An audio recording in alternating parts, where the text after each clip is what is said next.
Well, good morning, everyone.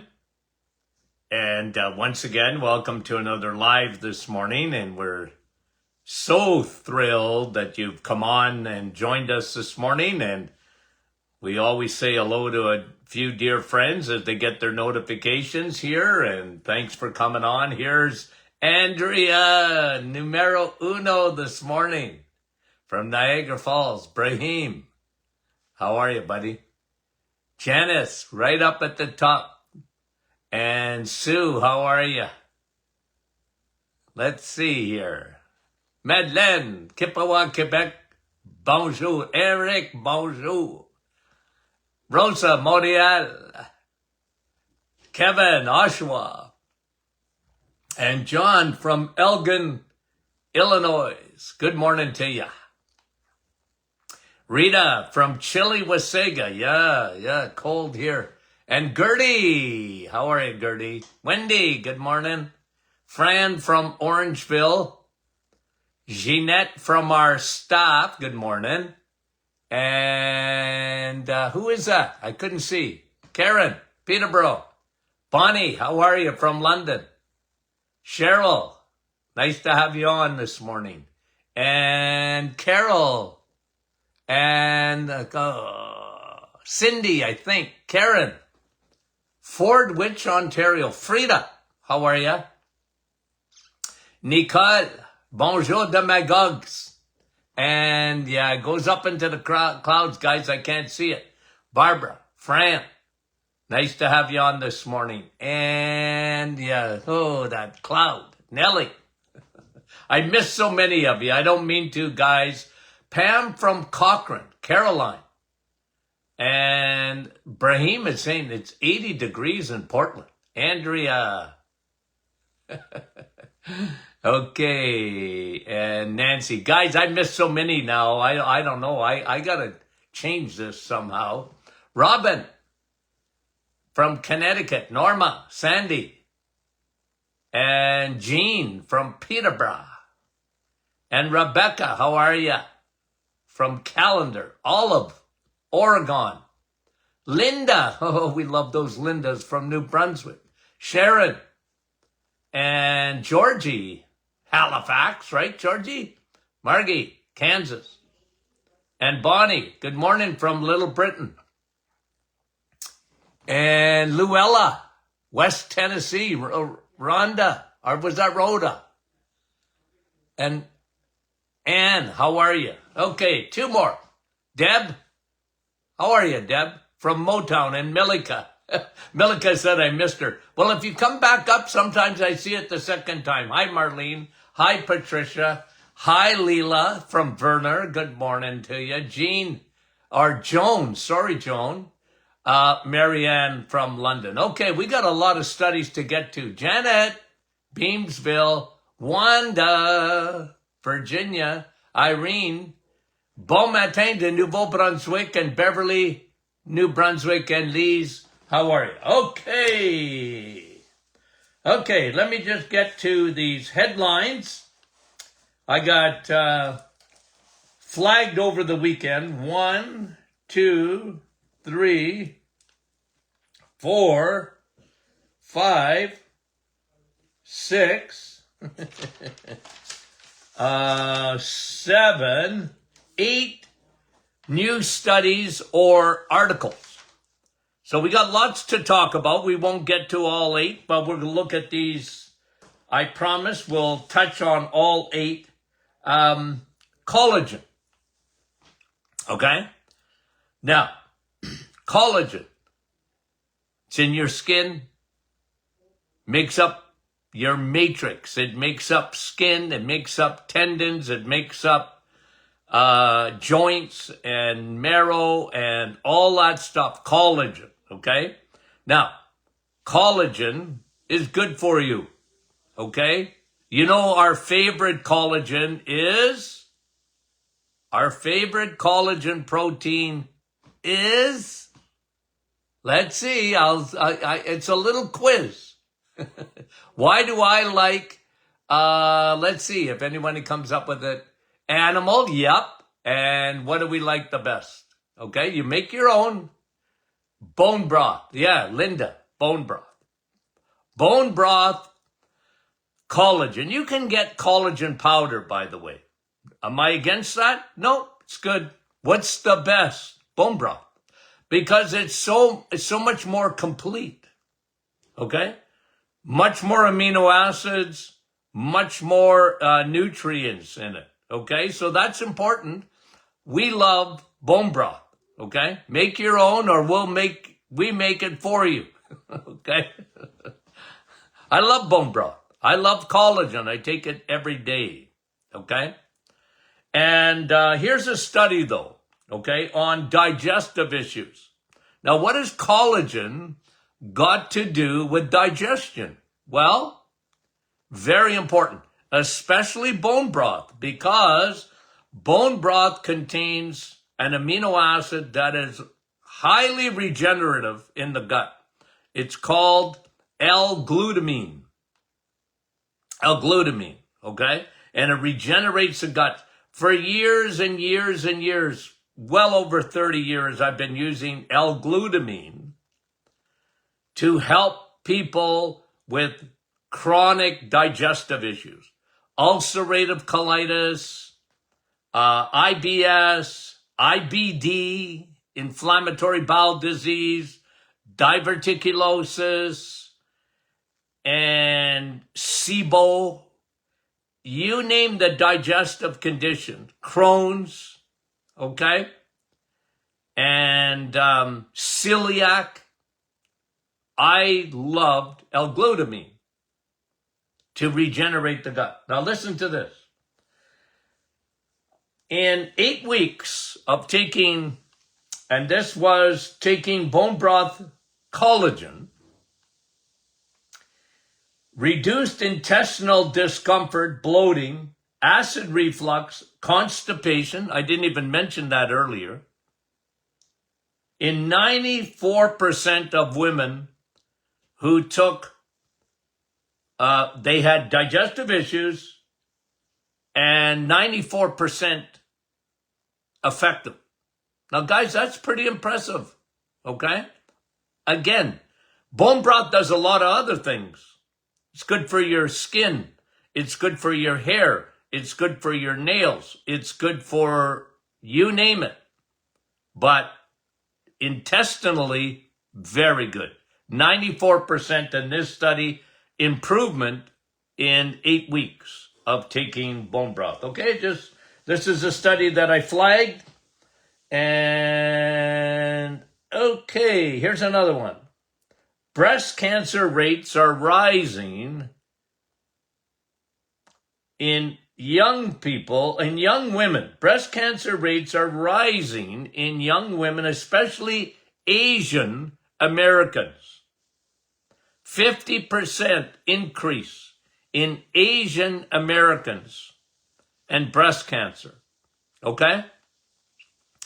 Now, is October breast cancer month? I can't remember.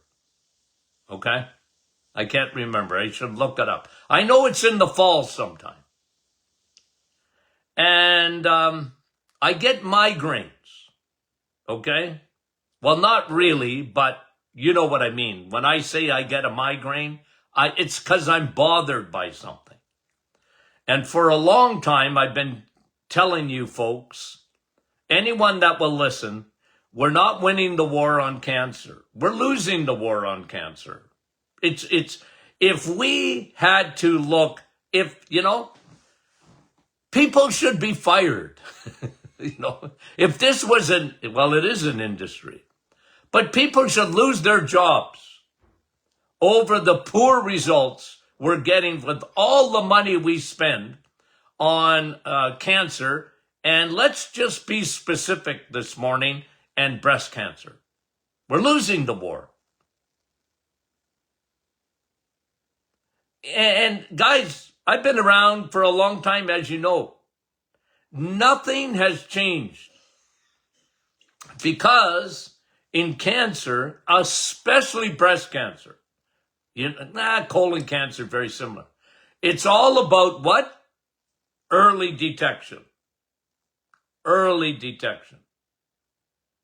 And we're seeing much more cancer, and this study is saying especially amongst Asian Americans. Okay? And I always ask the question, why are cancer rates skyrocketing? Why is breast cancer rates skyrocketing? You know, I ask the question why. One of them is we have no emphasis at all on prevention. They don't look at food. The powers to be don't look at food at all. They don't look at our diets at all. Well, if they did, they'd have the same old stuff. Stay away from animal protein or animal food. Don't eat eggs, little eggs, meat, and cheese. Don't eat that stuff. And they'll vilify the animal kingdom. And yet, we're not winning.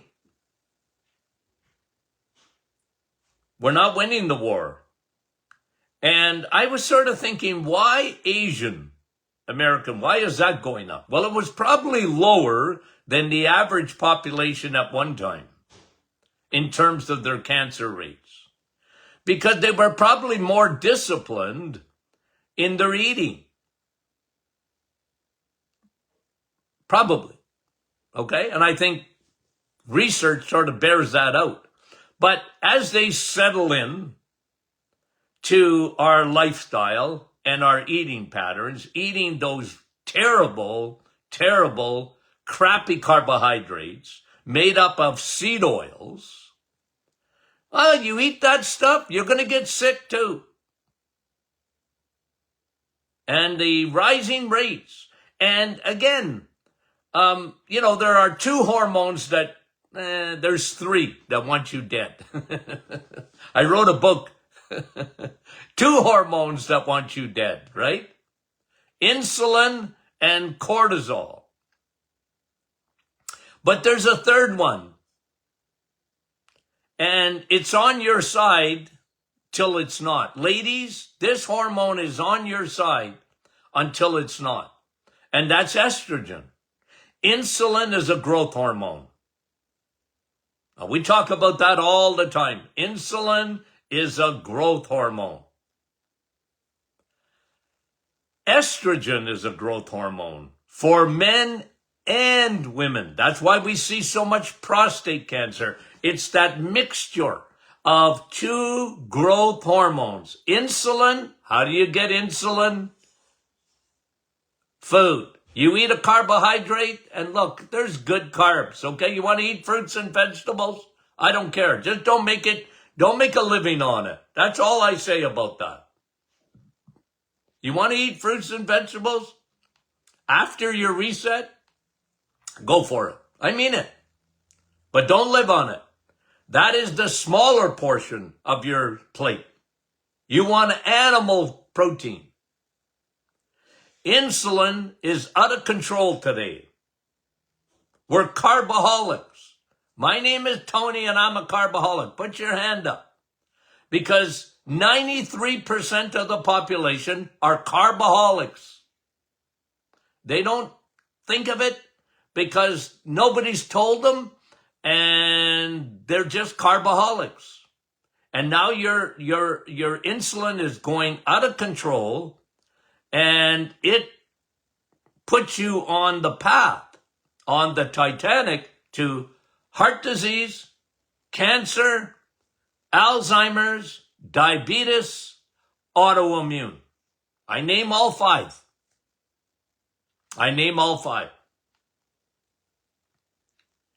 And when I was in practice, in my days of seeing patients, I simplified things as much as possible, not only for my patients, but for me.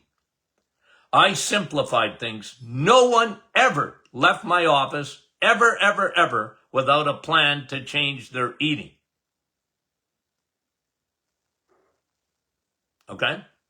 Always started with food. Then I'd look for deficiencies. If they were deficient, B12, vitamin D, magnesium, whatever. If they'd had too much estrogen, I measured that. Oh boy, was that ever common. Too much insulin and too much estrogen.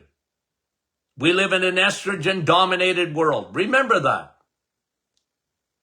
I never liked estrogen as a therapy, ever. I didn't like it. I saw the problems with estrogen therapy, and I used to, well, that gave me a migraine. But the other thing is, all these young ladies on the birth control pill, that gave me a migraine too. That gave me a migraine too. They handed that stuff out like candy. I said, well, now you're playing with hormones. Down the road, that is not good. And most of the time they were giving these young women estrogen. And they had estrogen coming out their ears already.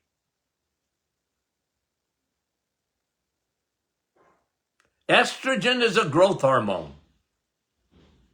And these young Asian women, and listen, cancer is crazy. Breast cancer is still, it's what, 1 out of 6, 1 out of 7 today get breast cancer in their lifetime. We're surrounded by growth hormone, insulin, estrogen. And then you pour gasoline on the fire of growth with cortisol. Stress, cortisol pours gasoline on the fire of inflammation caused by insulin and estrogen. So what did I do in my office? Almost with every woman, let's get your insulin down and let's get your estrogen down. And then if your cortisol was high, we worked on that too. Breast cancer rates rising among young women, especially Asian Americans. It's up 50% in that population. Isn't that crazy? But again, you know, I always like to take out my charts. And you guys have seen them many a time. Estrogen charts. And I used to show estrogen dominance. Estrogen. I'm showing a picture for those listening on a podcast later. Again, you want to see what estrogen looks like? See the leper spots? Estrogen. We used to measure it. Crazy. I said, well, the last thing you want is estrogen. And then you get into perimenopausal and menopausal women, and they're given estrogen oftentimes. And sometimes it's even bioidentical. And I mean, I don't like it. Because we are surrounded by xenoestrogens. We're surrounded by it. To me, I never gave estrogen. As a matter of fact, I was dedicated to dimming out estrogen and elevating progesterone. That's our menopausal formula. I dimmed out the estrogen, and elevated the progesterone. And if you got stress, by the way, and you guys know this, when you're stressed, over a period of time, cortisol robs your progesterone. Okay, breast cancer rates rising. And one more little thing, and I know you've seen it a million times from me. I'm going to do it again. You see the ballpoint pen? You see the tip of the ballpoint pen? When they say early detection is prevention, I don't agree with that. Because cancer, to get to the size of a tip of a ballpoint pen, is the average time is 5 years for that. 5 years. I like detection. I'm not against detection, but I'm much bigger on prevention, and we don't talk about it because we don't want to talk about food. We don't want to talk about food. Okay? We don't want to, the sugar industry and the oil, the fake oil, the oil for your car industry that's in the middle aisles of the grocery stores. Those oils, they're powerful. Those companies are powerful. And they set the narrative when it comes to cancer. They're a big part of it. Hey, don't talk about us. Don't be negative. Okay. Why is sugar so hard to break up with? Breaking up. Isn't that a song? Breaking up is hard to do. I remember that song. You remember that one? Breaking up with sugar is hard to do. But if you do nothing else, ladies and gentlemen, because guys, you got the same problem. It ain't your breast, although men can get breast cancer. It's prostate cancer. I did this 40-something years ago. I said those two cancers are the same origins. Why did those balloons come up when I did that? I put my two fingers. Those two cancers are similar. I've been saying that, guys, since the cows came home. And I mean it. I've always said it. I said, well, men or women, women get breast cancer, men get prostate cancer. And it's the same etiology. It's too much estrogen in a man, not enough testosterone, too much of insulin. Bad combo. Bad combo. Insulin, estrogen. And pour gasoline on it, cortisol. Cortisol. Okay? Now let me do another one about cancer. Where was it? I can skip ahead here. Yeah, but we're on the note of cancer, and this is obesity. Another study on obesity leading to cancer. Okay? Obesity leading to cancer. And when someone is obese, their rates of cancer go way up. Now, I'll tell you something, okay? There's a lot of people that are skinnier than rakes that get cancer too. Because their fat is around their organs. You can't see it. This is why, guys, I'm so big on measuring metabolic biomarkers. I'm so big on that.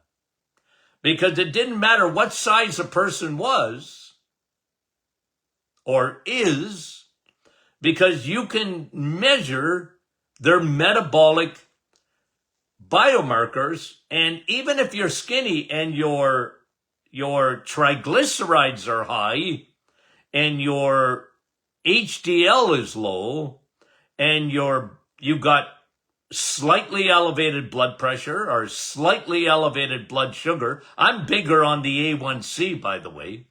Anything above 5.4.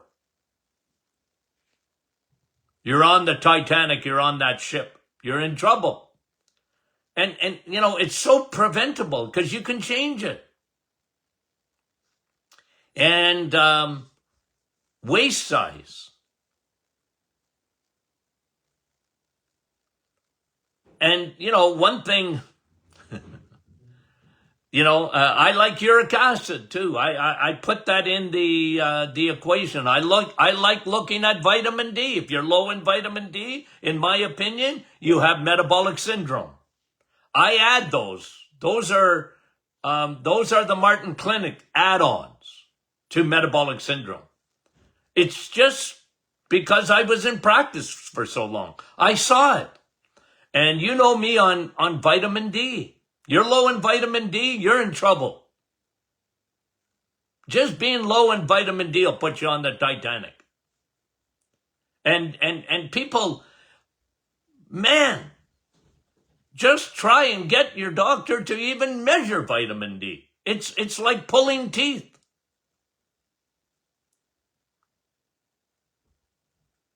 And I'd add even B12 to that list of metabolic syndrome.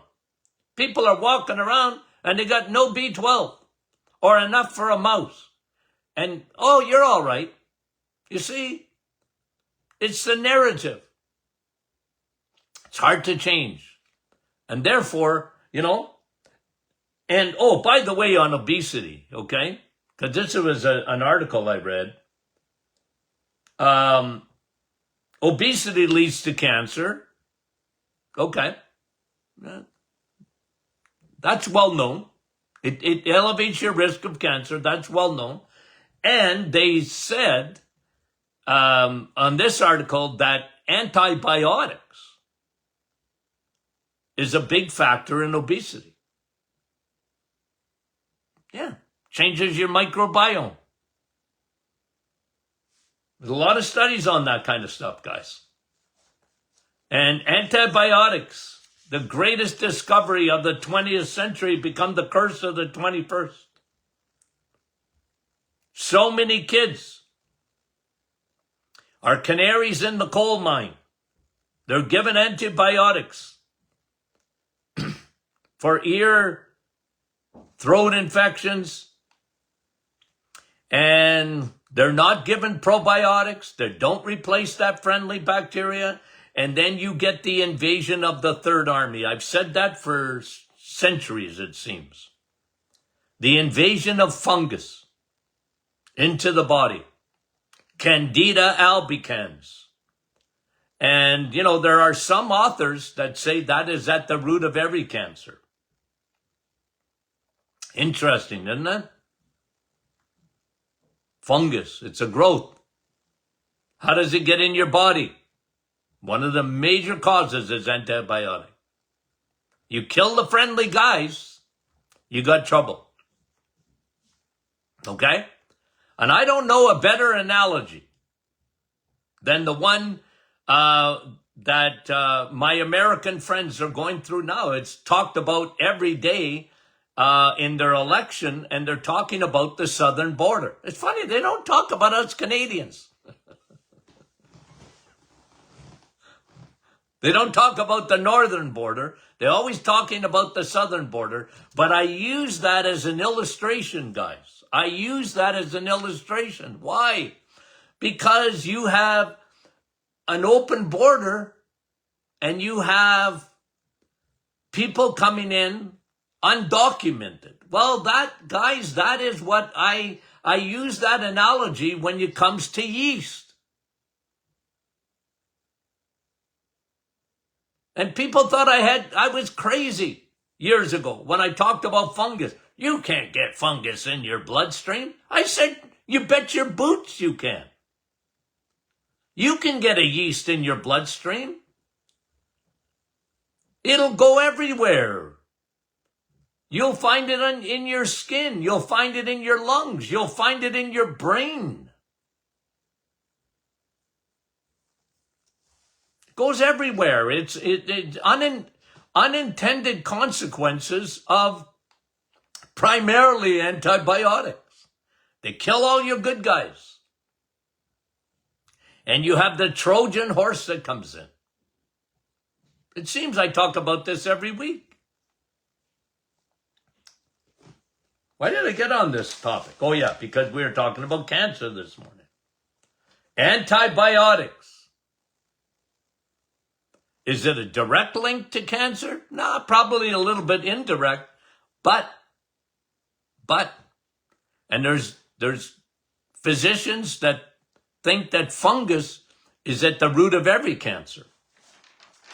I don't know necessarily about that, but I agree to some extent about that. Yes. Now, cancer is complex. I know that. But you do everything you can to prevent it. Everything you can to prevent it. So how many studies did we get to today? Well, we did one on collagen. We did one on breast cancer rates. And yeah. And then the one on weight gain, obesity, and cancer. So Lots of studies that I didn't even get to, but we'll get to them this week. Now listen, tomorrow, okay, I never do this. Okay, I never do this, but we got a special guest tomorrow coming on, okay? We have a special guest coming on with us tomorrow live, okay, at 8:30 Eastern, okay? I realize, look at Brahim. Look what time he gets up in the morning in Portland, Oregon.